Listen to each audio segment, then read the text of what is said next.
चलिए दोस्तों, मगही का सुपरस्टार आशीष यादव के फैन ने इतना बड़ा गाना लेके आया है जो कि आप लोग सुनिए। आशीष यादव के नाम पे ये गाना गाया गया है, वो भी गुंदगादर यादव ने बहुत ही बवाल गाना लेके आया है दोस्तों। ये गाना सुन सकते हैं, देख सकते हैं। मगही का ट्रेंडिंग स्टार का जन्मदिन की गाना है दोस्तों।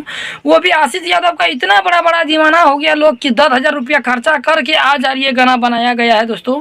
गुंदगादर यादव ने बहुत ही लाजवाब गाना है दोस्तों। ये गाना कब आएगा और किस यूट्यूब चैनल से आएगा या आ गया है, सब कुछ बता देते हैं दोस्तों। उससे पहले दोस्तों, चैनल पे पहली बार है तो चैनल को सब्सक्राइब कर सकते हो, वीडियो को भी लाइक कर सकते हो।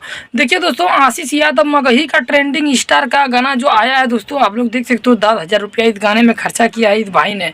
बहुत ही एकदम मेहनत से गाना को गाया गया है और एडिट भी किया गया है। बहुत ही गाने को रिलीज किया गया है, गुंदगादर इंटरटेनमेंट से गाना को रिलीज किया गया है। बहुत ही लाजवाब गाना है, तो आप लोग जाके सुनिए। और आशीष भैया के लिए सुनने के लिए तो आप लोग हैं, तो आप लोग सुनिए और प्यार दुलार दीजिए इस चैनल को जाके। गुंदगादर यादव इंटरटेनमेंट से गाना को रिलीज किया गया है। तो चलिए दोस्तों, आशीष भैया का समझ सकते हो कि बहुत ही बड़ा फैन है और जो कि गाना भी गाया आशीष यादव के नाम से दिल से धन्यवाद देना चाहते हैं।